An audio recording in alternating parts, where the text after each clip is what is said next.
लोकसभा चुनाव के लिए प्रचार जारी है और सभी पार्टियां, नेता जमकर रैलियां कर रहे हैं। इनमें राहुल गांधी, पीएम मोदी भी पीछे नहीं हैं और इस बीच सोशल मीडिया पर प्रचार प्रसार में खटाखट और टकाटक को भी जगह मिल गई। रिपोर्ट देखिए।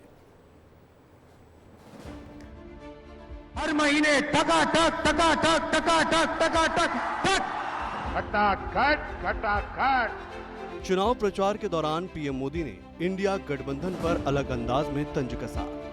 इससे पहले राहुल गांधी एक चुनावी सभा के दौरान टकाटक टकाटक शब्द चुनावी प्रचार में लेकर आए।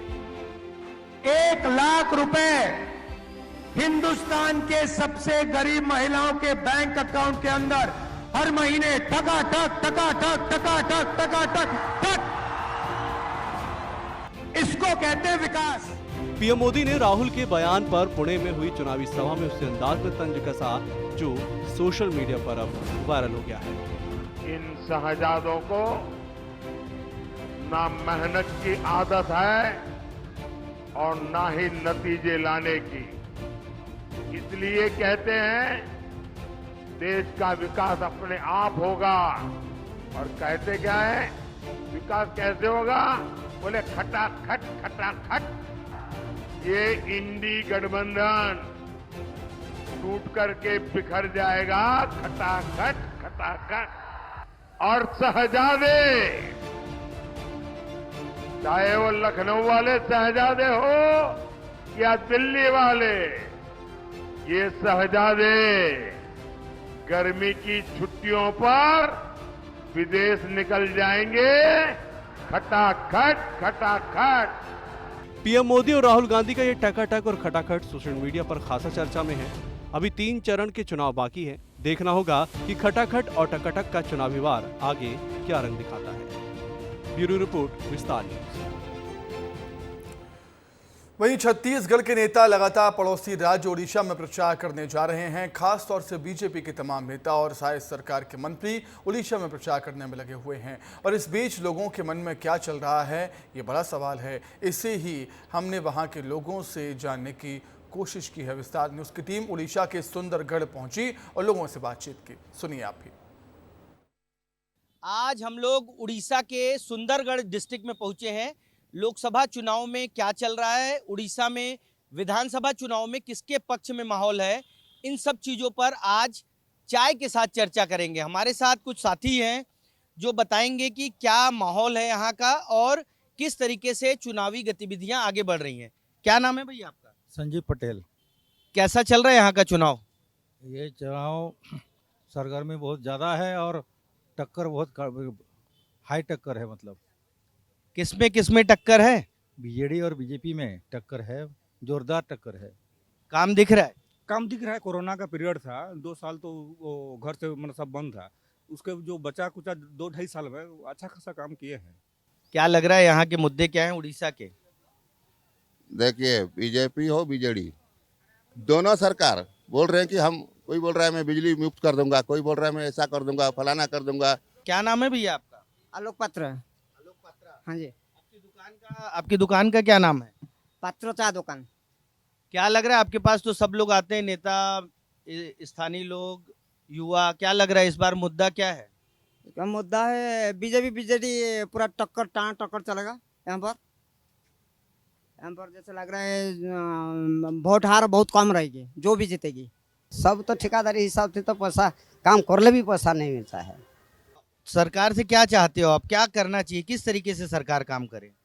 जो भी सरकार रहेगा अच्छा काम करेगा, जो बोलेगा वही काम नहीं होगा। उड़ीसा के लोग किस तरीके से सोचते हैं? 25 साल से बीजेडी की सरकार है, नवीन पटनायक मुख्यमंत्री हैं, उनके काम को किस तरीके से देख रहे हैं, उनके काम पर क्या टिप्पणियां हैं, आपने सुना और विस्तार से जाना। हमारी कोशिश भी यही थी कि हम सुंदरगढ़ के लोगों से जानें कि उड़ीसा में क्या मुद्दे हैं। वीडियो जर्नलिस्ट मुकेश के साथ मृगेंद्र पांडे, सुंदरगढ़। छत्तीसगढ़ के नेताओं का ओडिशा में प्रचार जारी है। आज फिर मुख्यमंत्री विष्णुदेव साय ओडिशा में प्रचार करने जा रहे हैं। सीएम यहां पर सुंदरगढ़ और वीरमित्रपुर में प्रचार करेंगे। डिप्टी सीएम अजय शर्मा और भी कार्यकर्ता चुनावी सभा में शिरकत करने जा रहे हैं।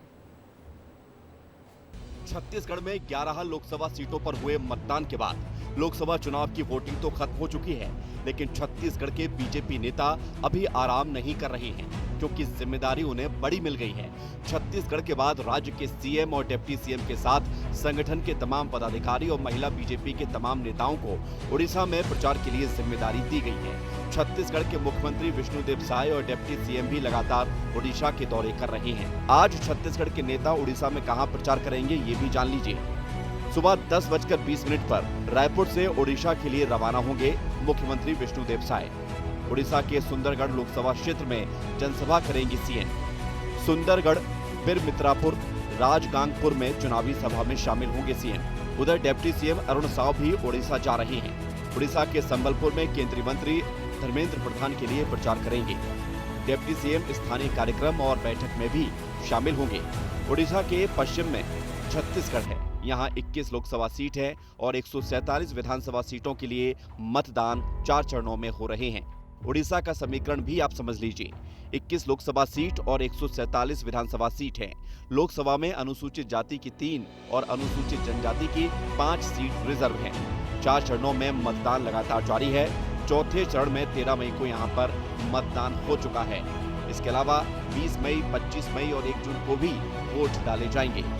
मुख्य मुकाबला यहाँ बीजेडी और बीजेपी के बीच है। छत्तीसगढ़ से सटा होने के चलते यहाँ के बीजेपी के नेता उड़ीसा के दौरे पर हैं। छत्तीसगढ़ के लोग उड़ीसा को भी अच्छे से जानते हैं। यहाँ की बोली और भाषा में भी कुछ जगहों पर समानता है। 2019 में बीजेडी 21 में से 12 सीट लोकसभा में जीती थी और 8 बीजेपी ने जीती थी। कांग्रेस को सिर्फ 1 सीट मिली थी। विधानसभा चुनाव में भी 113 सीट जीतकर 2019 में नवीन पटनायक की सरकार बनी थी। इस बार बीजेपी की कोशिश है कि ज्यादा से ज्यादा सीट जीतकर राज्य में सरकार बनाई जाए और लोकसभा में भी ज्यादा से ज्यादा सीटें जीती जाए। 2014 से बीजेडी की सीटें कम हुई हैं। छत्तीसगढ़ के मुख्यमंत्री आदिवासी भी हैं और उड़ीसा में आदिवासियों की संख्या भी ज्यादा है। लिहाजा एक गणित ये भी है कि छत्तीसगढ़ के तमाम बड़े नेताओं को उड़ीसा की जिम्मेदारी सौंपी गई है। ब्यूरो रिपोर्ट, विस्तार न्यूज।